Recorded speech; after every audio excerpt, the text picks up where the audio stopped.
I'm here to talk about success. The first rule of success is to have a vision. You see, if you don't have a vision of where you go, and if you don't have a goal where you go, you drift around and you never end up anywhere. I mean, as you know, I was born in 1947 in Austria after the Second World War. So I was very fortunate that I stumbled onto my vision. And I didn't really like Austria when I grew up. I couldn't wait to get out of there.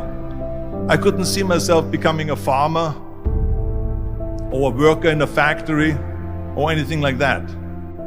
Even though my parents wanted me to stay there and have a normal life. But that was their vision, not mine.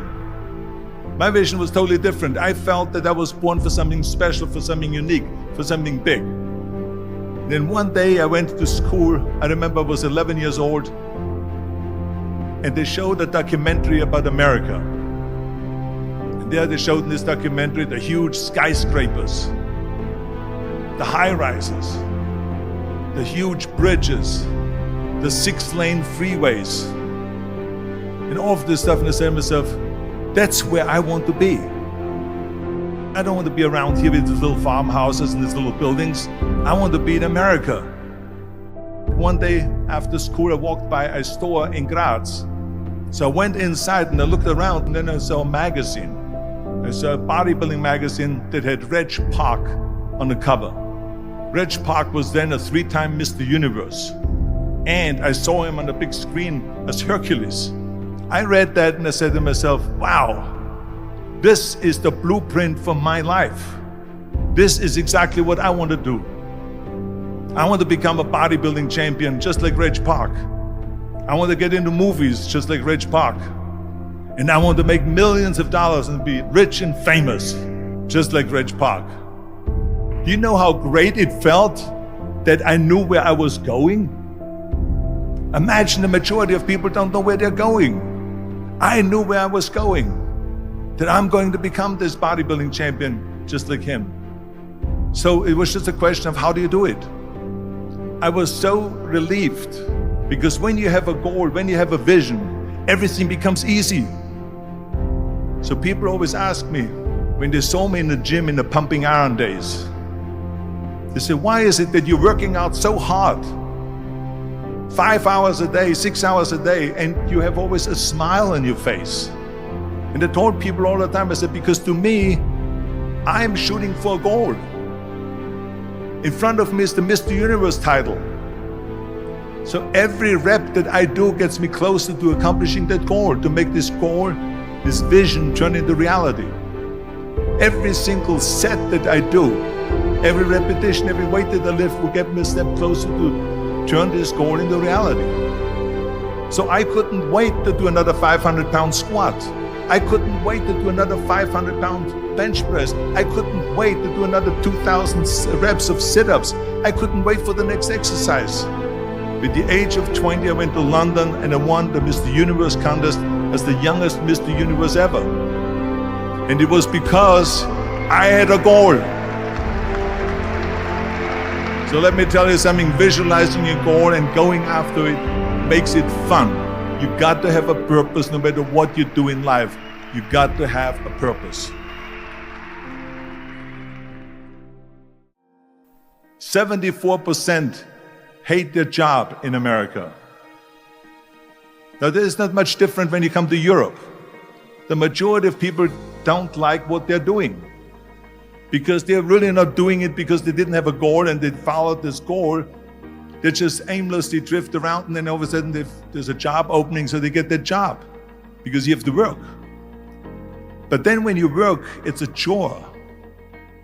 It's work. It's not fun.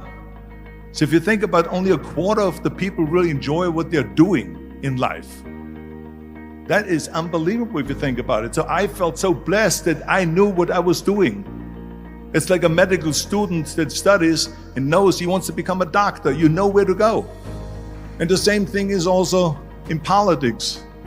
I remember that in politics, I had a very clear vision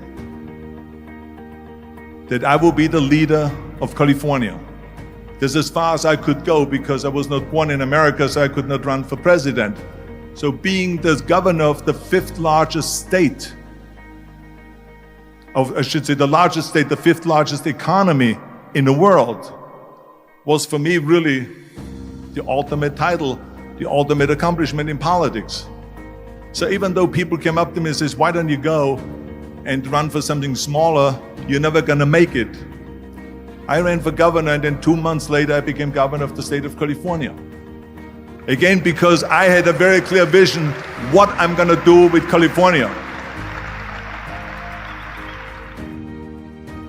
So that's rule number one, have a vision. Rule number two is, don't listen to the naysayers. Don't listen to the naysayers.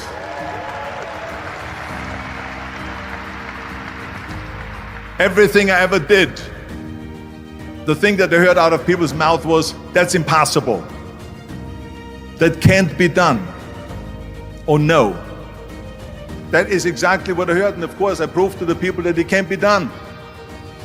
So whenever someone said to me, it can't be done, I heard, it can be done. When they said no, I heard yes. And when they said it's impossible, I heard, it is possible. I'm a strong believer of what Nelson Mandela said, that everything is always impossible until someone does it. Well, I'm gonna be the one, I said to myself, I'm gonna do it and I'm gonna show it to them. Maybe it has never been done before. That's perfectly fine with me. But I'm gonna do it. And I did not listen to the naysayers. It's all about the hard work that you put in. I said to myself, in bodybuilding I worked out 5-6 hours a day. I'm gonna do the same thing now for acting. And of course I went to college to study English. I studied the accent removal, acting classes, and all of this stuff, all day long. I worked and I worked and I worked. And within a short period of time, I made one movie called Hercules in New York, which of course went right into the toilet. But it didn't discourage me. I still had the same vision. And then all of a sudden I did Streets of San Francisco.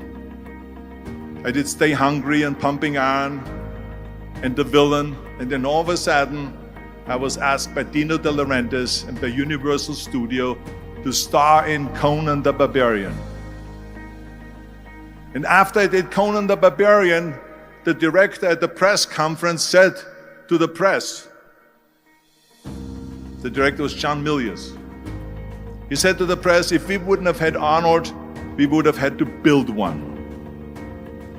So think about that. The very body that they said can never be sold because the time is wrong. A few years later, I'm doing Conan the Barbarian, and it was the #1 hit at the box office when it came out in the summer of '82. Think about that. And the director says, if we wouldn't have had his body, we would have had to build one. So all of a sudden, my body became an asset, not a liability. And the same thing was with Terminator. After we were finished filming Terminator, Jim Cameron said to the press, if Arnold wouldn't have had that accent and talked like a machine, I think the movie wouldn't have worked. So think about that. The body and the accent that they attacked was an asset. But I didn't listen to those losers. I didn't listen to them at all. It's just the reality of it is that you cannot listen to the naysayers. So this is a very important lesson for all of you. So when someone says, no, this is a stupid idea, you in your mind, you don't have to say it, but in your mind just say to yourself, you're an asshole. What do you know?